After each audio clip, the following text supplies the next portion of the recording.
Volte-se comigo nesta noite para a palavra de Deus, a Bíblia, no Evangelho de João, no capítulo de número 6. Estas palavras tão belas, tão profundas do Senhor Jesus Cristo, no versículo de número 27.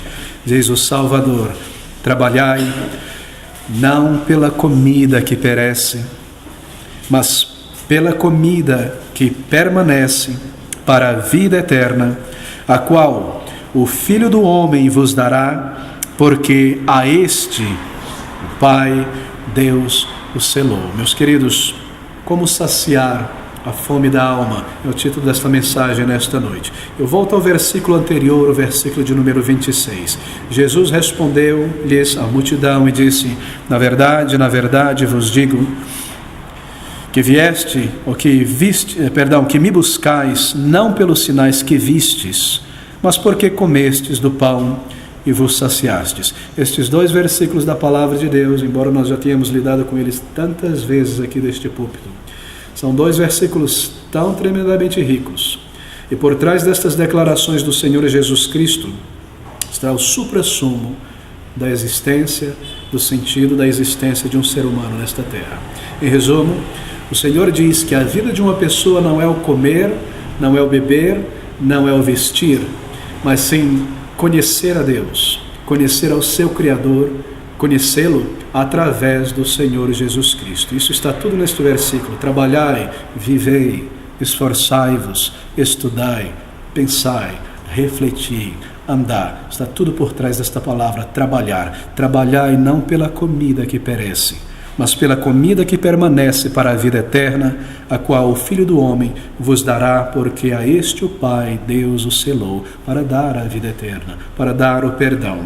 João registra que o Senhor tinha, antes destas palavras, alimentado uma imensa, gigantesca multidão de homens e mulheres com pães, com peixe. Quase 5.000 homens, possivelmente em torno de 25.000 pessoas. Todos eles alimentados, todos eles satisfeitos, todos eles curados, todos eles abençoados pelo Senhor Jesus Cristo. E em certa medida, aqueles homens e mulheres criam até certo ponto que Jesus Cristo era o Messias esperado. Eles estavam satisfeitos do que comeram, pelo que comeram. Eles estavam alegres por terem sido satisfeitos em sua necessidade material. Mas veja, eles olhavam para Jesus Cristo como o Messias, como aquele que eles esperavam pelas profecias, pela esperança de Israel. Eles olharam para Jesus Cristo naquele dia, nos diz João aqui, e eles viram e disseram a si mesmos: este é o Messias. Este é aquele a respeito de quem Isaías fala, de quem Joel fala, de quem Zacarias fala, de quem Jeremias e todos os profetas falam. De fato, ele é o Messias. Por quê? Porque ele alimentou os nossos estômagos. Ele nos trouxe pão, ele nos trouxe comida. Em certa medida, eles criam na pessoa de Jesus Cristo como um tipo de Messias. Eles foram alimentados, eles foram saciados por Jesus Cristo, e eles estavam então maravilhados com Jesus Cristo. Eles estavam surpresos, eles estavam fora de si, assim por dizer, com aquele grande homem que, além de pronunciar palavras tão profundas, tão belas, era capaz também de alimentar ali o estômago deles, de dar algo palpável, concreto, na mão deles para comerem, que foi trazido do nada por um milagre. Eles estavam surpresos, eles estavam tomados de maravilhamento. Mas eles criam num Messias, que viria para fazer exatamente isso que Jesus Cristo estava fazendo nessa circunstância. A mentalidade, você sabe, dos judeus daquela época é de que quando o Messias prometido por tantos séculos chegasse, ele seria uma espécie de reformador social, alguém que libertaria os judeus do domínio dos romanos, da opressão, da escravidão, que ele viria para alimentar aquele povo, para trazer grandes colheitas, grande poder, a era de ouro, e restaurar aquela nação ao pináculo nacional, da fama, do sucesso entre todas as nações. Eles esperavam este Messias, eles ansiavam por este tipo de Messias. É claro, esse não era o Messias prometido por Deus nas Escrituras, o Messias para a prosperidade de Israel. E assim, porque eles esperavam esta figura messiânica, provedor de alimento, de segurança física, de libertação física e nacional, eles não conseguiam compreender a linguagem de Jesus. Eles não conseguiam entender o que Jesus Cristo estava dizendo. Todas as vezes que o Senhor Jesus Cristo nos ensinava sobre coisas espirituais, parecia que eles filtravam essas informações baseadas nesta ideia e mentalidade que eles tinham aprendido a respeito do Messias. É como se você tentasse olhar a realidade, o panorama em volta, usando um óculos verde. Tudo o que você vai ver com este óculos verde é um panorama verde. Assim, esses homens e mulheres aqui deste dia, nesta multidão, quando eles ouviam Jesus ensinar e pregar, eles diziam assim mesmo: que hora vai chegar o pão? Nós estamos entendendo. Que hora vai chegar a colheita? Quando vai ser o tempo da restauração de Israel? Quando é que nós vamos sentar junto com o Messias no trono? Quando é que nós vamos poder nos gabar novamente de ser a maior nação em toda a terra? Jesus falava sobre coisas espirituais, sobre perdão de pecados, sobre Deus enviando um Salvador. Eles ouviam estas coisas, um ponto de interrogação ficava na mente, eles ficavam esperando por aquele momento em que Israel fosse restaurado na mentalidade deles, ao pináculo da glória. E assim eles não ouviam o que Jesus Cristo tinha a dizer. E o Senhor Jesus Cristo era seguido por essas multidões em todo lugar, e eles iam atrás de milagres, de curas, eles iam atrás de coisas maravilhosas. Não só as pessoas comuns queriam ver a Jesus, Herodes, Pilatos e tantos outros ouviam a respeito de Jesus. Nós lemos que Herodes desejava muito ver o milagre de Jesus Cristo. Assim eles olhavam para Jesus e não entendiam a Jesus. Como pode? Ele é o Messias, ele realiza esses milagres, mas ao mesmo tempo ele anda em roupas comuns, com pessoas comuns, para cima e para baixo. Ele ainda não tem um palácio, ele ainda não tem uma grande sinagoga, ele não veste as mesmas vestes que os rabinos, que os escribas, que os fariseus e os sacerdotes. Nós não entendemos o que está acontecendo. Ele performa milagres, ele faz aquilo que nós esperamos de um Messias fazer, mas ao mesmo tempo ele segue falando sobre o meu reino não é deste mundo. Eu não entendo, eu não compreendo esta mensagem. Eu não vim para transformar este mundo, eu não vim para me exaltar aqui neste mundo. Eu não compreendo. Ao mesmo tempo ele cura, ao mesmo tempo ele tem poder sobrenatural, está ali o carimbo da divindade nele, mas ele continua a seguir para cima e para baixo com essa história de perdão, roupa simples, meu reino não é deste mundo, tomar a sua cruz. Eu não compreendo estas coisas. E é baseado nesta mentalidade, neste pano de fundo, que depois que Jesus ter realizado este grande milagre, a noite ter passado, o Senhor ter se dirigido a um outro local, que aquelas multidões, o pão já não alimentava mais, a fome tinha voltado, eles vão novamente atrás do Senhor Jesus Cristo, e nós lemos essas palavras do versículo de número 25, e achando-o no outro lado do mar, disseram-lhe: Rabi, quando chegastes aqui? Essa é uma pergunta daquelas que eles, antes de falar assim, faz mais algum milagre, eles precisam de alguma introdução ali, não? Eles não têm o que dizer. Como é que você chegou aqui? Como foi? E o Senhor Jesus Cristo imediatamente começa mais uma vez a lidar com as questões espirituais. E ele responde e diz: Jesus respondeu-lhes e disse: na verdade vos digo, que me buscais não pelos sinais que vistes, mas porque comestes do pão e vos saciastes. Comestes do pão e vos saciastes, é a resposta do Senhor Jesus Cristo. É uma declaração muito solene, não é? Jesus Cristo está dizendo para eles: os milagres que eu realizei comunicam uma mensagem de que eu vim de Deus. Eu sou o Messias, mas vocês não ouviram esta mensagem. Vocês não me buscaram, não estão aqui por causa dos sinais. Ele é divino, ele é o Messias.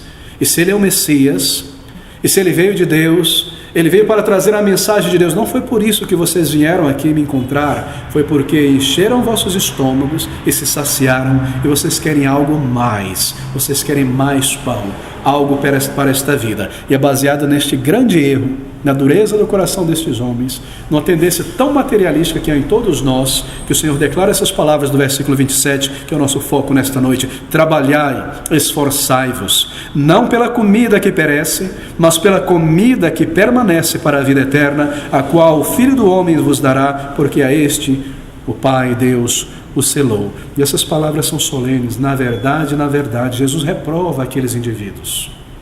Jesus reprova a atitude deles. Eles simplesmente não leram, não compreenderam a mensagem. O Messias estava ali diante deles. O Messias estava mostrando tudo aquilo que Deus havia prometido no Antigo Testamento, quando Deus diz lá em Isaías: quando o Messias chegar, o Espírito de Deus estará sobre ele, e ele irá curar, ele irá libertar, ele irá dar vista aos cegos, e fazendo tudo isso, ele provará que a mensagem dele é uma mensagem divina, e vocês devem ouvir a mensagem dele, porque ele é o Messias. Eles viram Cristo curar, Cristo libertar pessoas de possessões demoníacas, transformar pães e peixe, multiplicá-los, mas ainda assim eles não atentavam para a mensagem que o Messias estava trazendo. E essa é uma grande declaração. Eles viram muitos milagres, muitos sinais. Cada sinal do Senhor tinha uma mensagem.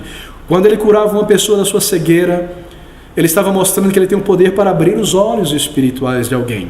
Quando ele disse: Lázaro, vem para fora, ele é a ressurreição e a vida. É ele que tem poder para perdoar os meus pecados e libertar da condenação vindoura um dia. Ele é a ressurreição dentre os mortos. Quando ele andou sobre as águas, ele mostrou que ele é o Criador dos céus e da terra, porque ele controla mesmo a lei da gravidade, todas as leis que ele criou e estabeleceu neste mundo. Quando ele curou o paralítico, ele mostrou que ele é capaz de nos libertar da nossa letargia espiritual e trazer vida. Mas eles olhavam para aqueles milagres, estavam alegres com a cura e com o pão e seguiam em frente. Quão duros, quão resistentes, quão cegos nós podemos ser em relação à mensagem de Deus. E o Senhor Jesus Cristo, de uma maneira tão terna, mas tão verdadeira e direta, ele confronta aqueles homens e mulheres e diz: vocês não vieram aqui nesta noite em busca da mensagem, da salvação, do perdão, da vida eterna, mas porque comeram e se saciaram. Eles estavam interpretando os milagres do Senhor Jesus da seguinte forma: esse é o Messias, ele produz pães e peixes do nada, apenas orando a Deus. Essa foi a maneira que eles viram Jesus. Ali está o Messias esperado. Mas obviamente a maneira que eles deveriam ter interpretado esses milagres deveria ser essa: esse de fato é o Messias de Deus. Ele é divino. Ele tem poder que nenhum ser humano tem. E porque ele é o Messias de Deus, como Deus prometeu nas Escrituras, nós devemos atentar para a mensagem de Jesus Cristo. E a mensagem dele, ele continua repetindo, e as primeiras palavras que ele pronunciou logo no início do seu ministério foi: arrependei-vos e crede no Evangelho. Ele é o Messias de fato. Muitos se levantaram por aí com suas mensagens que não eram de Deus, que não vieram de Deus, mas aqui está de fato o Messias, e a sua mensagem é: arrependei-vos e crede no Evangelho. E o milagre deveria ter impresso esta verdade na consciência deles. Este homem realmente é divino, a mensagem dele é de Deus. Veja esses sinais, veja esses milagres. Nós precisamos ouvir o que ele tem a dizer. Nem só de pão viverá o homem, ele diz. Será que eu não compreendo estas palavras? Eu preciso ouvir o que o Salvador está dizendo. E qual era a mensagem de Jesus? O que ele estava dizendo? A mensagem era sempre a mesma: o meu reino não é deste mundo. Eu vim para trazer perdão, eu vim para trazer reconciliação. Eu vim como um caminho que conduz à vida eterna. Eu vim para lidar com homens e mulheres alienados de Deus. Eu vim para lidar com o problema do pecado. Eu vim para abrir o caminho que conduz a Deus. E enquanto através dos milagres ele estava dizendo exatamente isso: assim como eu dou a vocês pães e peixes, eu dou também vida, salvação, propósito e significado.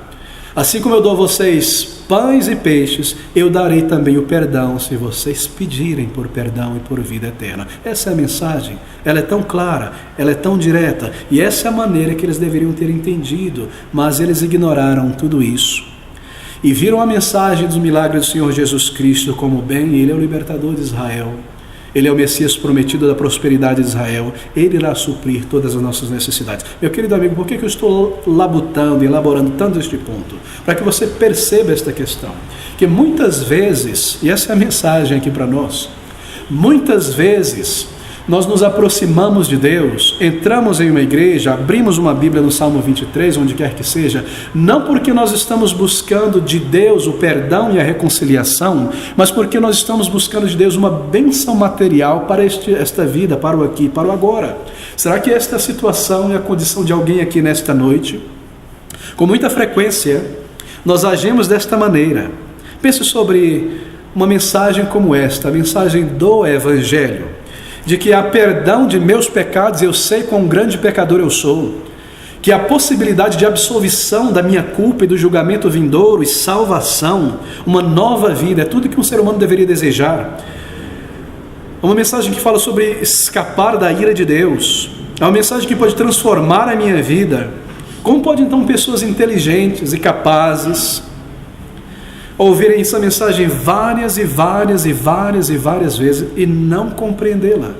Bem, a resposta está aqui.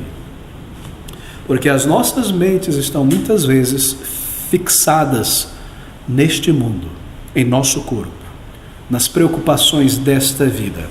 E porque as nossas mentes estão muito no aqui e no agora, o que eu vou fazer amanhã, o que eu vou ter, como é que eu vou me livrar desse problema, dessa dificuldade, como é que eu vou encontrar isso, aquilo, neste mundo, nesta vida, porque eu estou pensando somente sobre estas coisas. Então, quando eu me aproximo de Deus, tudo que eu busco dele é algo deste Deus, deste Salvador, que é capaz de fato e tem poder para fazer tudo o que ele pode, porque ele é poderoso. Tudo que eu busco dele é uma bênção terrena, uma bênção para o aqui e para o agora. Você já percebeu isso? Que muitas vezes nós estamos conversando com pessoas e por mais que você elabore a mensagem do Evangelho, parece que a mente da pessoa é: eu preciso de Deus mesmo, eu tenho que me livrar desse cigarro, eu preciso de Deus mesmo, está difícil a vida, a coisa lá em casa, a família não está indo muito bem, eu preciso de Deus para o aqui e para o agora. O Senhor Jesus Cristo diz: trabalhai não pela comida que perece, mas pela comida que permanece para a vida eterna. Enquanto a minha mente está vazia, inoperante quanto a essas coisas espirituais, eu não posso entender o Evangelho, eu não irei entender o Evangelho. Eu não sinto a necessidade de Cristo como Ele é, como um Salvador. Assim a mensagem do Evangelho, ela me escapa. Eu não a retenho, ela não fica. Quando eu saio pela porta, quando eu sigo em casa, em poucas horas, eu já esqueci tudo o que eu ouvi. Isso era o que estava acontecendo com aqueles homens. Buscas terrenas, interesses materiais. Oh, aqui está o Messias, nós sabemos que Ele é o Messias, Ele faz milagres, e o que Ele veio fazer por nós? Nos alimentar, nos vestir, nos fazer o bem. Queridos amigos, eles viram o poder de Jesus Cristo, mas eles não viram o seu propósito e a sua mensagem. Será que há alguma diferença entre a nossa geração e aquela geração? Absolutamente nenhuma. Absolutamente nenhuma. É por isso que essas palavras são tão atuais, são tão contemporâneas, e elas são para nós, e é por isso que nós vamos estar juntos com esta multidão no julgamento de Deus, porque o estado espiritual de nossas almas é exatamente o mesmo deles, se nós não respondemos ao Evangelho da graça redentora em Cristo Jesus.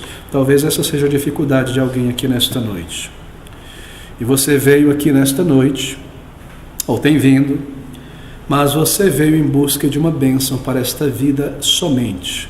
Minha situação não está muito boa, estou um pouco ansioso com esta área da minha vida, com aquela outra área. Eu vou buscar ao Senhor, eu vou me aproximar de Deus. Ele vai mudar as coisas, Deus é tão bom, Ele vai alterar estas coisas. Eu preciso de um bem material, eu desejo a cura de uma enfermidade, a resolução de um problema familiar, a melhora, a prosperidade de alguém, a solução de alguma dificuldade. Assim, eu venho à igreja e eu trato a igreja desta maneira. Como? Como um amuleto. E a Jesus Cristo como um gênio da lâmpada. Parecem duras essas palavras, não é? Mas as palavras do Senhor Jesus Cristo foram muito mais duras e severas do que as que eu estou utilizando aqui nesta noite. Meu querido amigo, o Senhor Jesus Cristo está dizendo àquelas multidões e a nós nesta noite, se essa é a razão por que nós estamos aqui, que nós estamos agindo e nos comportando como meros animais irracionais, em busca de alimento para o estômago apenas, e o nosso esforço e o nosso suor está sendo um trabalho que não vai perdurar para a eternidade, porque logo nós vamos precisar de alimento novamente. Ele diz: trabalhai, esforçai-vos, não pela comida que perece, mas pela comida que permanece. Talvez vir à igreja para você, como eu mencionei, alguém aqui nesta noite, funcione como um amuleto. Para muitas pessoas a igreja é um amuleto. Sabe que um amuleto é um objeto ao qual você atribui um poder sobrenatural. Isso é misticismo, não é?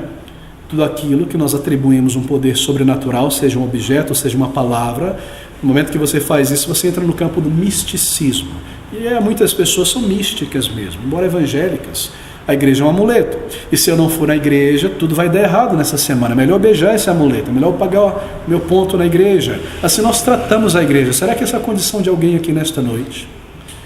Será que nós temos tratado a Cristo Jesus, a mensagem do Evangelho, como um amuleto? E no lugar de ouvir essa mensagem que fala sobre o meu estado espiritual, o meu pecado, e ouvir sobre o amor de Deus que diz que é uma provisão para o meu pecado e cura para a alma e perdão espiritual, eu venho de uma maneira mística à igreja, participar destas coisas, quando eu estou buscando alguma outra coisa para a minha vida, para esta vida, a resposta do Senhor Jesus é: trabalhai não pela comida que perece, mas para aquela que permanece para a vida eterna. Talvez seja esta a razão porque os ouvidos de alguns nunca se abrem. E o que é pregado, semana após semana, em tantos púlpitos no Brasil inteiro, que você precisa com urgência buscar o Salvador enquanto você tem fôlego em teus pulmões, enquanto há oportunidade de reconciliação com Deus. Por que eu não faço isso? Por que eu não encaro esta verdade, apesar da minha frequência à igreja? A razão está aqui descrita pelo Salvador. É que eu estou muito interessado com meus problemas desta vida, com as minhas ansiedades desta vida. E é isso que eu tenho buscado acima de qualquer coisa, primeiramente. E que Jesus Cristo tenha vindo a este mundo e vivido e sofrido daquela maneira como um sacrifício no lugar de pecadores, e tenha adquirido o direito e os méritos e o poder para salvar a tua alma se você vier a Ele. Isso se torna uma coisa secundária na minha experiência religiosa, porque a minha mente e o meu coração estão em outro lugar. Meus queridos amigos, os ouvidos daqueles homens e mulheres pareciam estar muito fechados para a mensagem e o propósito da vinda do Senhor Jesus Cristo. Eles viam o poder de Jesus, mas eles não percebiam a mensagem. Eles viam que Jesus tinha grande autoridade e grande poder, mas eles não compreendiam a mensagem. Esse foi o grande erro daquelas pessoas. Se eu puder chamar a sua atenção para esse versículo 27, o Senhor diz mais uma vez isso: trabalhai não pela comida que perece. Que palavra, não é? Eles queriam as coisas terrenas, as coisas que pereciam, não as coisas que duravam para a eternidade, comunhão com Deus, um relacionamento com o seu Criador, vida eterna, certeza de salvação. Eles queriam para esta vida somente trabalhar e não pelas coisas que perecem, mas para aquelas que permanecem para a vida eterna, a qual o Filho do Homem vos dará. O Filho do Homem, um título messiânico de Jesus. Eles sabiam muito bem desse título, usado por Daniel como uma referência ao Messias que viria, falando sobre a sua humanidade. Ele vos dará. E esse é o ponto do milagre de Jesus Cristo, não é? Ele deu o pão, Ele deu o peixe, então Ele pode dar o perdão se você pedir. Ele pode dar salvação e certeza de vida eterna se você pedir a Ele, se você tiver fome por isso, um desejo por vida espiritual na alma, assim a salvação eu darei a você, diz o Salvador, porque vocês não podem merecê-la, nem comprá-las. Assim como este pão que foi criado do nada e multiplicado também é a salvação. Sou eu quem dou, diz o Salvador. Sou eu quem ofereço, sou eu quem crio, quem trago à existência na alma de uma pessoa um novo coração. Perceba, ele diz, a mensagem deste sinal. E eu preciso disso. E foi para isso que o Salvador veio, para adquirir na cruz do Calvário, para alcançá-la ali. E todo homem e mulher e criança que se aproximar de Jesus Cristo com esse desejo profundo de perdão e salvação, Ele está pronto para dar. É tão simples esta mensagem, porque a este, diz o Salvador, o Pai, Deus, o selou. Isso fala sobre a divindade de Cristo, a autenticação dele, o que significa dizer que Deus aceitará qualquer pessoa arrependida, qualquer pecador arrependido, que se aproxime dele pelos méritos de Jesus Cristo, porque a este Jesus Cristo Deus selou, a este Jesus Cristo Deus deu autoridade para perdoar e salvar. É por isso que a Bíblia afirma que em nenhum outro há salvação, somente em Jesus Cristo, que nenhum outro nome há dado entre os homens pelo qual devamos ser salvos, senão através de Jesus Cristo somente. Por Ele há perdão, por Ele há vida eterna. E se nós não ouvimos, e se nós rejeitamos, então nós seremos rejeitados por Deus. Então nós seremos banidos da presença de Deus. Mas se como um pecador arrependido, você vier a Ele, com sede por perdão, com fome por vida na alma, e você o pedir, Ele te dará. Ele está pronto a fazer isso. Versículo de número 28, ele diz: disseram-lhe, pois, veja a dureza do coração destes homens e mulheres, que faremos para executar as obras de Deus? Essa é uma resposta bem típica do judeu. Eles imaginavam serem capazes de realizar o que Deus requeria. E essa é a resposta da maioria de nós. O que alguém precisa fazer? O que eu devo fazer? Se eu fizer isso, se eu fizer aquilo, me diga o que eu tenho que fazer. Mas a resposta do Senhor Jesus Cristo é tanto para eles quanto para nós. Versículo 29. Jesus respondeu e disse-lhes: a obra de Deus é esta, que creiais naquele que Ele enviou. Nós poderíamos agora fechar a Bíblia e ir para casa. Você quer saber qual é o significado do cristianismo, da religião, desta Bíblia, desta mensagem? A tua mente, o teu coração diz: eu preciso fazer algo para ser salvo, não é? O que é que eu tenho que fazer? E a resposta está bem aqui. Versículo 29.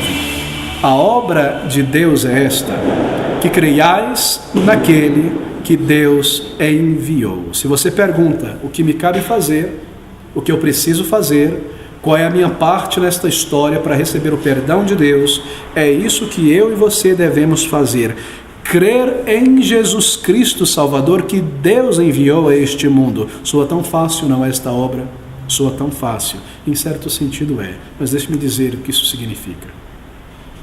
Não é acreditar intelectualmente em Jesus Cristo, eu sei que isso você já acredita.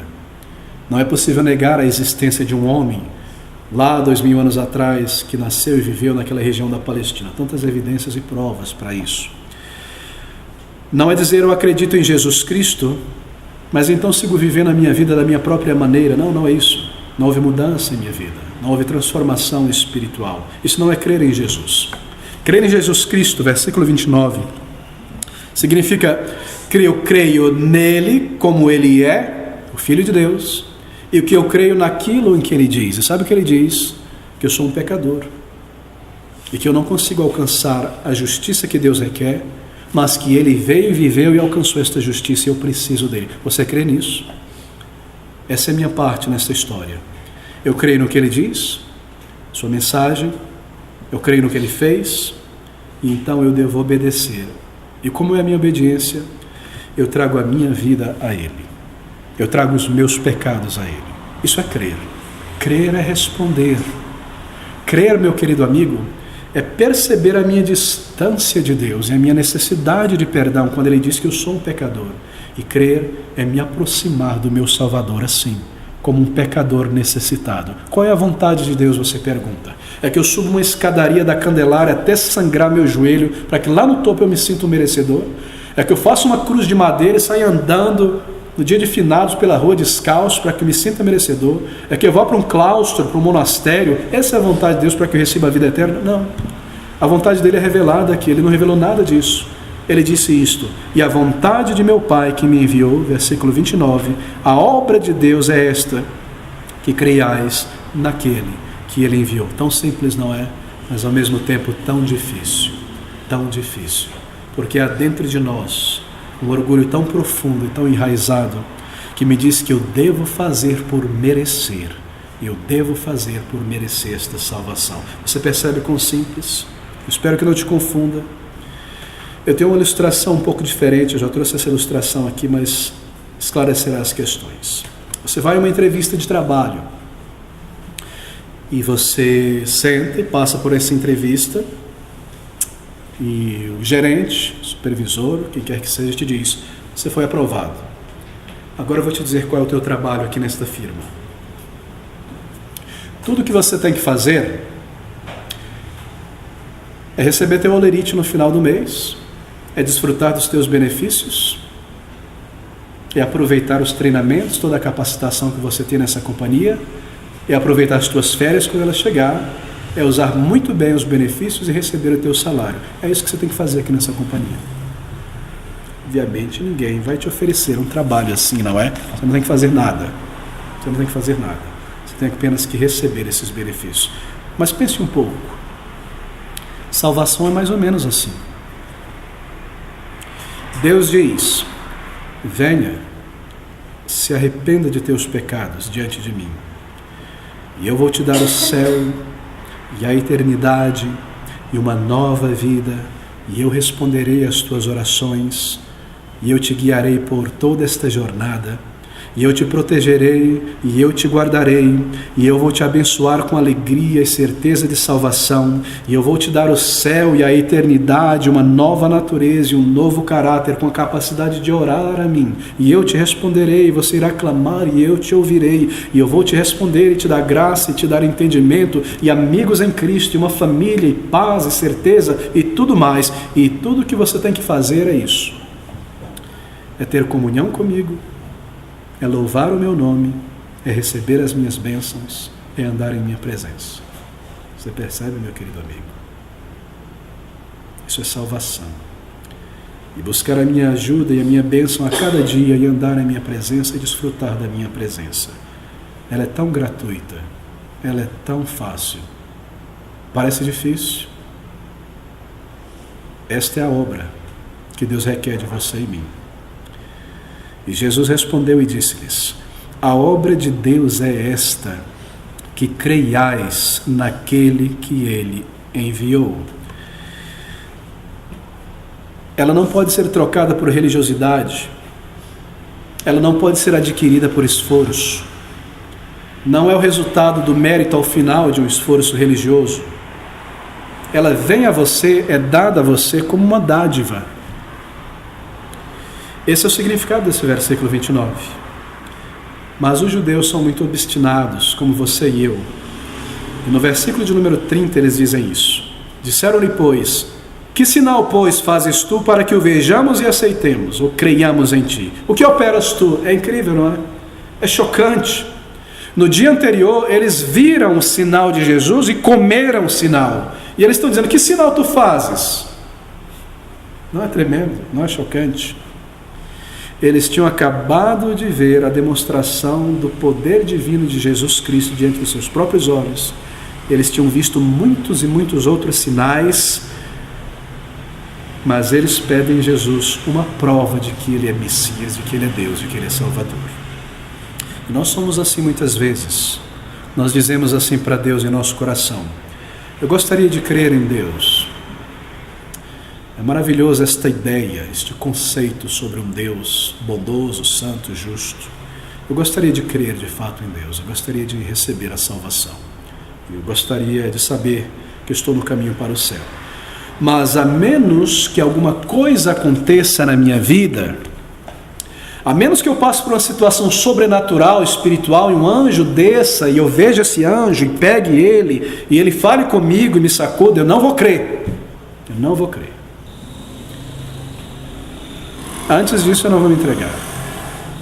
Eu não vou aceitar esta mensagem, eu não vou confessar meus pecados, não vou buscar. Sabe o que você está fazendo? Você está demandando um sinal de Deus, quando Ele já te deu muitos e vários sinais. Outras pessoas dizem assim: eu quero crer, eu quero receber uma vida transformada, eu quero certeza de perdão, mas eu tenho dúvidas sobre a teoria da evolução, sabe? Se você me explicar, eu vou acreditar. E aí você senta para explicar, e explica a elas tudo, cada detalhe, e sabe o que acontece? Ah, mas eu também tenho dúvidas sobre esta outra questão aqui. E você para e responde,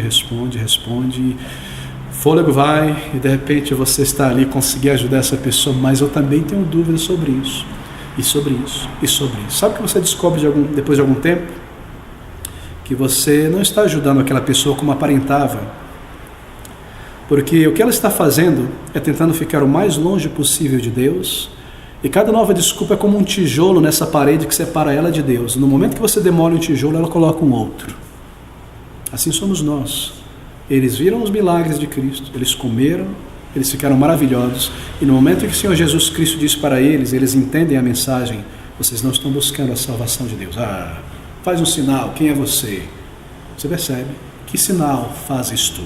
E aí eles dizem na sequência, como desaforo, o seguinte: Jesus, nossos pais lá na antiguidade, você não sabe, você fica dando esse pãozinho com manteiga aí pra gente, eles comeram maná que caiu do céu, no deserto, como está escrito, deu-lhes a comer o pão do céu. Eles saíam da barraca, abriu a boca e eram enchidos assim, ó. Ele fez um milagrezinho lá ontem, não vai dar pra gente mais nada. É isso que eles estão dizendo. Eles são cínicos mesmo, bastante irônicos nessa resposta. Parece não transparecer no português, mas é exatamente isso que eles estão dizendo. Nossos pais comeram maná no deserto, como está escrito, deu-lhes a comer pão do céu. É chocante, não é? Sabe o que eles estão pedindo aqui? Eles querem prosperidades, eles querem bens em abundância, eles querem ser cabeça e não cauda, eles querem tudo de bom. Eles querem ser ressarcidos das perdas. Eles querem o mais e o melhor e o tempo todo para essa vida, para o aqui e para o agora. Diante de Cristo, o Salvador de Deus que veio para este mundo. E aqui a resposta de Cristo no versículo 31, da palavra dele no versículo 31, é: nossos pais comeram maná, mas eles querem todos os dias isso. Então Jesus diz, eles dizem a Jesus: nossos pais comeram. Que tal um milagre assim, Jesus? Que tal um sinal assim? Faz um desses. Se o Senhor fizer, Então nós vamos crer que o Senhor é o Messias, e nós creremos. Não é chocante? Não é tremendo?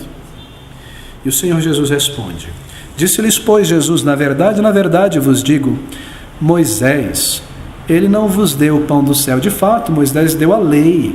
Moisés deu viva essa lei, ou seja, condenado. Ele não deu pão do céu, diz o Salvador. Moisés não vos deu o pão do céu, mas meu Pai vos dá o verdadeiro pão do céu. Moisés trouxe a lei, não salvação.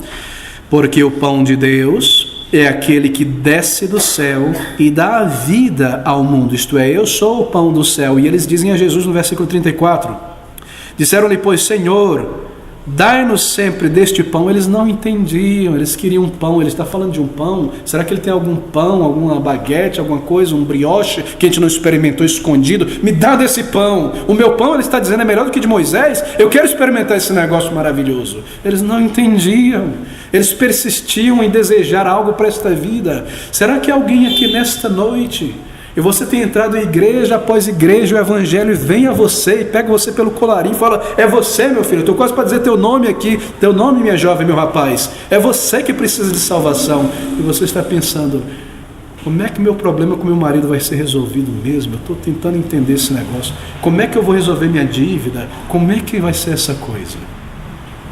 Sem a graça de Deus, meus queridos amigos, nós estamos todos perdidos aqui nesta noite. E estes homens e mulheres retratam você e eu, cada um de nós em nossa geração. Jesus Cristo está falando por sua palavra e nós estamos pensando nesta vida. Pão, meus queridos amigos, é uma metáfora, não é uma figura de salvação, do perdão de pecados, da vida eterna, comunhão, reconciliação com Deus. Ouça essas palavras. Cristo está fazendo um apelo aqui às almas daqueles homens e mulheres. Tamanha a compaixão, tamanha a paciência de Cristo, não é? Eu me pasmo às vezes que o Senhor não tenha destruído este mundo ainda. É grande misericórdia, é amor muito grande, é longanimidade muito grande. No versículo 35 ele diz, Jesus disse, eu sou o pão da vida, aquele que vem a mim não terá fome, e quem crê em mim nunca terá sede. É um chamado individual, aquele que vem a mim. Você vem a Jesus Cristo e se aproxima dele por causa da tua real necessidade. Você já experimentou isso? Já percebeu essa necessidade? É uma de perdão, é uma de reconciliação com Deus. Perdão da culpa, meu amigo. Perdão para não ter que encarar o juízo de Deus. Você se arrepende diante de Deus, você confia nele, no Salvador que Deus enviou a este mundo. Você se aproxima dele com o teu arrependimento, com a tua vergonha, com o teu pecado. Você confessa a ele estas coisas. Você dá a ele a tua vida. Você pede a ele que te faça uma nova pessoa. E sabe o que ele faz? Ele faz exatamente isso. Aquele que vier a mim, vir a Jesus, é vir crendo no que ele diz, que eu sou um pecador e eu preciso de vida eterna. E eu venho a ele crendo que ele me dará isso. Por que será que nós não recebemos talvez este pão da vida? Porque nós não temos nos aproximado crendo, ou nós temos nos aproximado em busca de qualquer outra coisa, senão o pão da vida.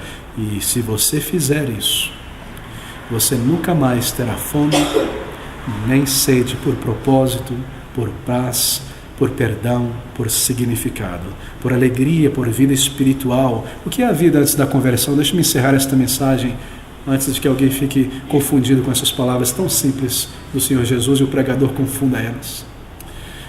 O que é a nossa vida antes da conversão? Nossa vida é eu quero isso, eu quero aquilo, eu preciso disso. Eu não vou ter satisfação na vida até que eu tenha isso. Eu só vou ter alegria, sabe?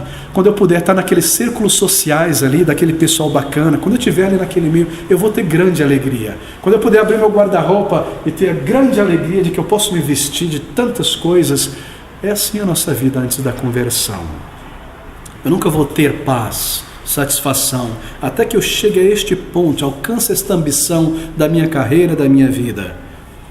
Sempre sedento por algo mais. Quando você chega lá, sabe o que você descobre? Eu ainda tenho sede, eu ainda tenho fome, eu ainda preciso de algo mais. Há sempre essa dissatisfação na alma. Mas quando você vem a Jesus Cristo, quando você vem ao Salvador que Deus enviou a este mundo, e você vem a Ele por vida eterna, por perdão e vida eterna, você nunca mais terá fome e sede na alma. Você entende o que eu estou dizendo sobre esta fome e sede na alma, que nunca é saciado por mais que você experimente neste mundo? Quando você vem a Jesus, esta fome e esta sede é saciada, porque você terá Cristo e você conhecerá a Deus. E você terá perdão e vida eterna e uma paz interior dada por Deus, que é exatamente este pão que ele menciona aqui, que será como um sacio permanente. E todas as vezes que você tiver fome e sede por conhecimento da verdade, você será saciado na palavra de Deus. E por comunhão com Deus, você será saciado em comunhão com Deus. E você saberá que você está no caminho para o céu, e Ele te alimentará na palavra, e Ele cuidará da tua alma e do teu destino, do teu futuro, e você nunca terá sede espiritual. Você nunca mais dirá o seguinte: em minha vida, eu tenho tantas necessidades dentro de mim. Você nunca mais dirá isso. Eu estou tão vazio, tão desapontado com a minha existência. Você nunca mais dirá isso. Eu não tenho satisfação, eu não tenho paz, eu não consigo adquirir satisfação em coisa nenhuma, eu não tenho certeza do futuro, eu não tenho certeza do amanhã. Essas coisas nunca mais existirão em você quando você vier a Jesus Cristo. Ele te satisfará intelectualmente, emocionalmente, em tua alma, porque Ele é o pão do céu. Sabe por quê? Porque a Bíblia diz que nele, na pessoa de Jesus, de Deus, estão nele, escondido ali nele, todos os tesouros da vida, do conhecimento, da paz, da satisfação. Todo o tesouro, todo desejo e fome intelectual, por satisfação intelectual, você encontrará em Jesus Cristo.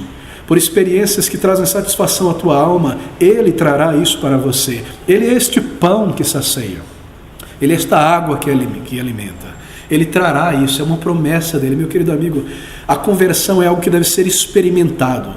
E você só compreende isso quando você vem a Jesus Cristo. E você passa por isso, você pede a Ele, Ele opera em tua vida, Ele te salva, você vem a Cristo e você nunca terá fome espiritual e sede espiritual desta maneira, como a falta de sacio.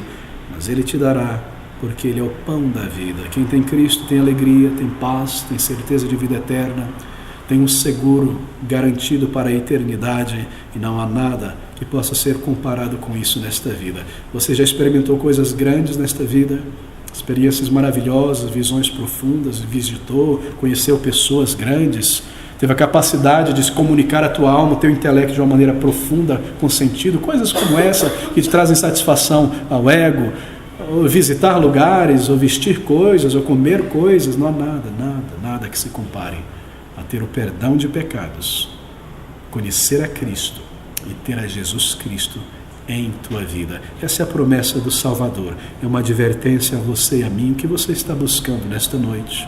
E é uma promessa quando Ele diz: trabalhai, ouça, busque, se esforce em se aproximar de Jesus, não pela comida que perece, mas pela comida que permanece para a vida eterna, a qual o Filho do Homem vos dará, porque a este o Pai o selou. Qual é a obra que eu devo fazer? É exatamente esta. A obra de Deus é esta, que creiais naquele que Ele me enviou. Como eu posso ter certeza que eu vou encontrar e que Ele não vai me rejeitar e que eu vou ter vida eterna? Versículo 37, todo o que o Pai me der virá a mim. E o que vem a mim de maneira nenhuma eu lançarei fora, porque eu desci do céu não para fazer a minha vontade, mas a vontade daquele que me enviou, e a vontade do Pai que me enviou é esta. E esta é a vontade de Deus, que nenhum de todos aqueles que me deu eu perca, mas que eu ressuscite no último dia. Porquanto a vontade daquele que me enviou é esta, que todo aquele que vê o Filho, crê nele, tenha vida eterna, e eu o ressuscitarei no último dia. Pastor, eu estou confuso a respeito de algo. Eu tenho ouvido sobre essa doutrina chamada predestinação. Eu não sei se eu sou um predestinado. É isso que ele está falando aqui, não é? Neste versículo, aquele que o Pai me der. Mas, meu querido amigo, se há alguma confusão em tua mente, em teu coração, a resposta é essa. Você não deve saber se você é um eleito antes de buscar a Cristo. Não cabe a você nem a mim. Você deve buscar a Cristo para a salvação.